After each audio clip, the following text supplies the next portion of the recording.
Hey everybody, here's a little garden update. It's almost the end of August here and the heat starting to go down a little bit. We're having some cooler days and some wet and rainy days.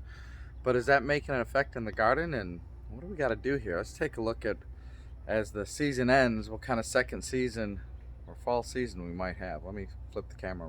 So a little bit here, I had extra Jamaican hibiscus plants that I planted, and they're really getting big like they normally are. But this dirt is more mature here, so you can see the plants are very high.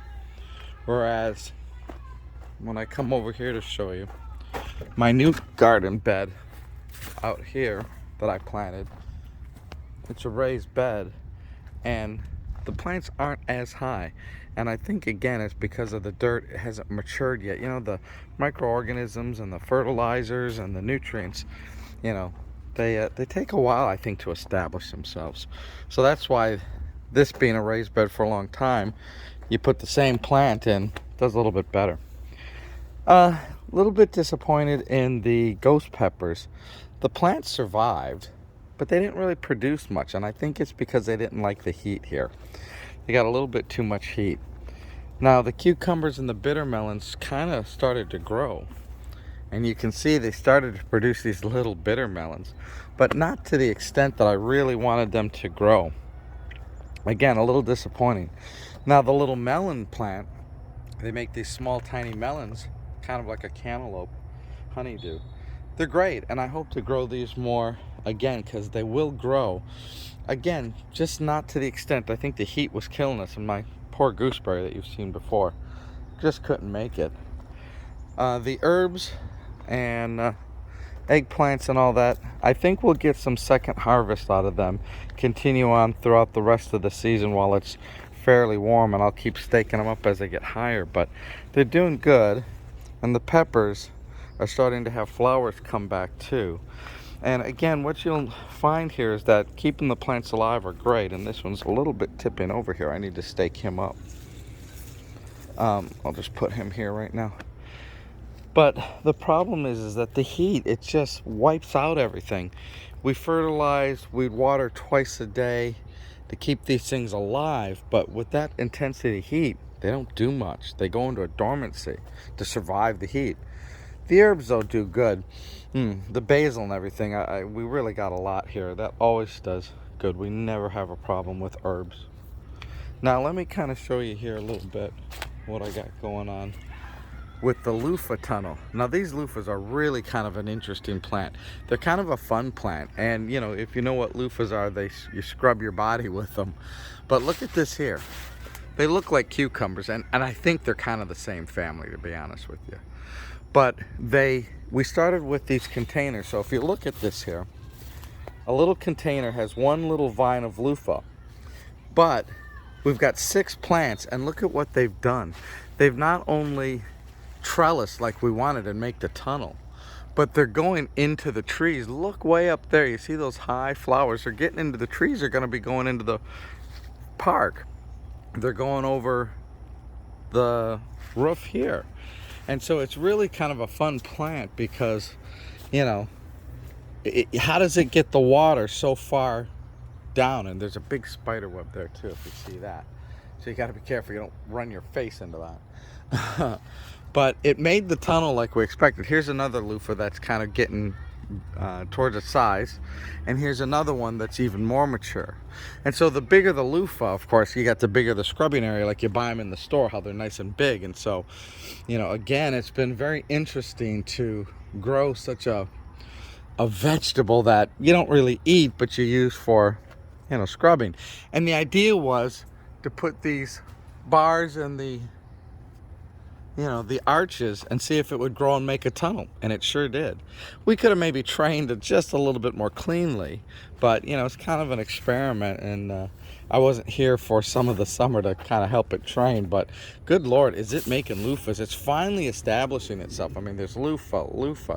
Anywhere where there's a yellow flower, there's a potential for a loofah, so we'll get a lot. And I think, and you can see the stalk there is really big too. So they get their water like they should. So that's good. And make sure we don't trip over this. So that's good. So we'll take this as far as we can. I might try to do a second season of loofahs, because I put some more plants in the ground and they just keep growing, you know. And so this should grow as long as the weather stays warm. I bet you once we hit the first frost, it dies like a cucumber plant. But yeah, we'll start these again next year. Kind of, look at them, loofah. There's a lot. It started out really slow, and we're like, oh, we're not getting anything, and then boom, it took over. So that's kind of fun. Some disappointments here with these melons in the container. They got a lot of sun, unfortunately. And these cucumbers need to be pulled. They're dead. They're done. So yeah, it's replanting time. I've come in here to pull the weeds, because the weeds will take over our garden, even my raised beds that I fight with. But I'm starting to see new cucumber growth, so that's good. So I'm starting to see the seeds come up down here. So hopefully, as I keep the bed clean, the new growth will come in. Here's some of the eggplants that I had here.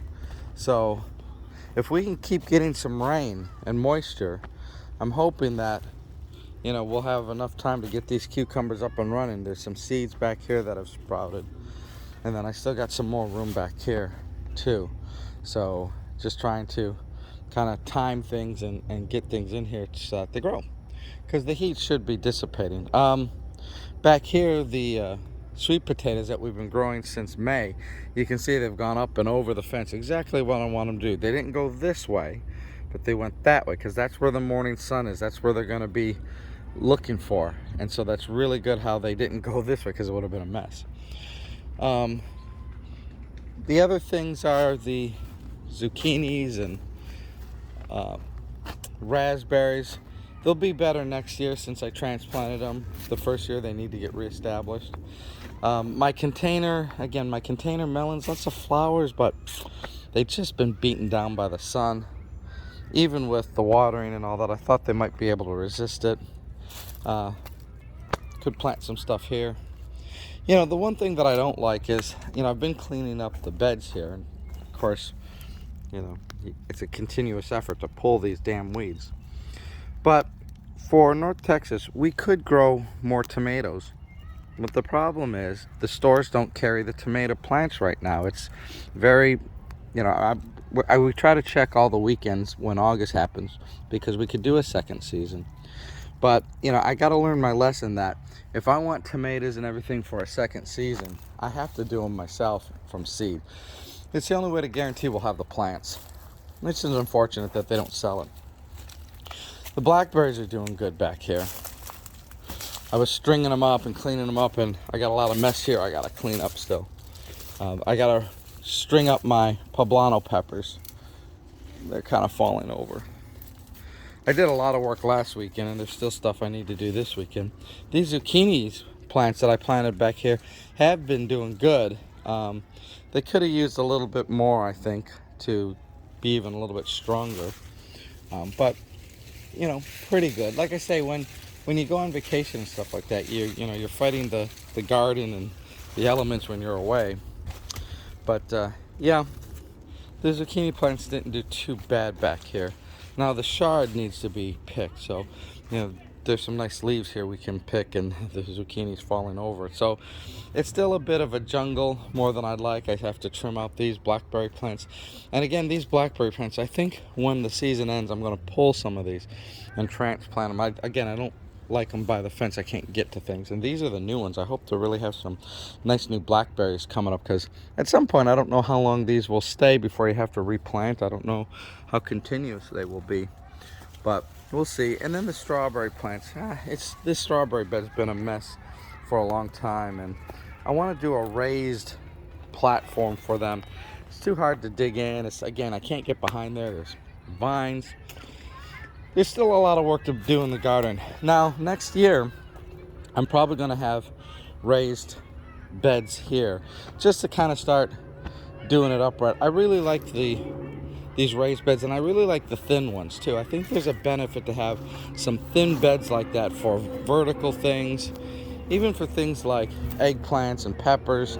And the wide beds are okay, but sometimes I think they're better for like big area things like chard and lettuce and whatnot. So I think I really want to play with some of the experimenting on what I feel is best from a spacing and an efficiency and all that stuff. And I love the containers, but I'm beginning to realize that in North Texas and Texas heat, these containers are hard to keep moist and hard to keep watered. And I think they suffer from extreme heat because I think they just have a tendency to dry out no matter what best efforts with the watering and stuff like that. So I have to see what I can do there. But what I think I'll do is, again, I use the fall to kind of plan. I'll extend these raised beds out further. And the other thing is I got to figure out something to do with the weed control. You know, by putting the mulch down here, it's great, right? Because I like the mulch, I like the kind of how it looks in that. But in North Texas, with the way the grass grows, it doesn't grow up, it grows across. So I'm thinking I need a permanent barrier because there's lots of cardboard, lots of weed barrier layers. It's like a layer cake underneath all here. But it doesn't matter. This stuff still grows. I'm thinking of maybe getting some plastic and putting that down, some tougher plastic. And then that's it. Don't put mulch on it. Just leave it that way. See if I can prevent the weeds from interfering. And then maybe, at some point, maybe put stones or rock or gravel, something that the weeds and the grass can't get into. And I've left it a lot of like this to give me flexibility in case I wanted to move stuff. I can plant stuff and then it's got dirt to get into. But I'm really tired of fighting the weeds and having a aesthetically garden like this, because I don't want to spend time pulling all these weeds from this grass. I want it gone and dead. I mean, I guess in some ways if I can pave it with cement and have my raised beds, that's a perfect world. But I really need a better solution out there to control these weeds. And I don't want to use chemicals and spray and poison my vegetables. But, I think what I have to do is, like I say, fill in the areas where I want my raised beds. Anything in between is going to get some sort of permanent solution just to kill this grass and make it, again, an aesthetic garden. It'd be nice to see the raised beds and then clean rows. I don't know, there's something about that. Maybe that's not, the only thing to think about when you're doing gardening, but I like the organization and the clean lines and stuff like that. So I don't know, I'm weird there. Anyways, the flower bed will improve. Get rid of some of these canna. They take over. It's bad when the things take over and then you can't enjoy, multiple varieties of flowers. These things are great, but they need to be controlled. And then again, back here, I got the ability to do some trellising in that, but again, something that can handle the sun and not, just sit there and die and burn out. So maybe some planning here to help long term, because I love utilizing space. And with the fence, you put the trellis up and let these things grow like that. Cucumbers, bitter melon, yeah. But again, it needs a little shade, so we got to figure out what we're going to do. And same with these ghost peppers. I think maybe they would have been better back here or something. And even back here where I pulled out finally the cherry tomatoes, it made a great cherry tomato wall, and they did wonderful, except that it's a little crowded with the trees and the plants. So great use of space, but a little bit crowded there once everything else started to come up, and it got a little bit mismanaged. So it's like, I don't know if I'll put that there next year so much, just because it's hard to fight back here through the plants and flowers. Again, everything can change every year, and you can come up with ideas. And even here with this flower bed, the way these loofahs took over, they even covered up our flower bed and shaded it out, which is great, but it shaded it out. So yeah, it's how crazy do you want to get things, really? It's just kind of funny. Anyways, folks, that's a little garden update. We'll show you more later, see what kind of success we have here in the fall. Maybe it's time to plant some root vegetables and those type of things, because once this heat is gone, they won't bolt. So, all right, folks, talk to you later. Bye-bye.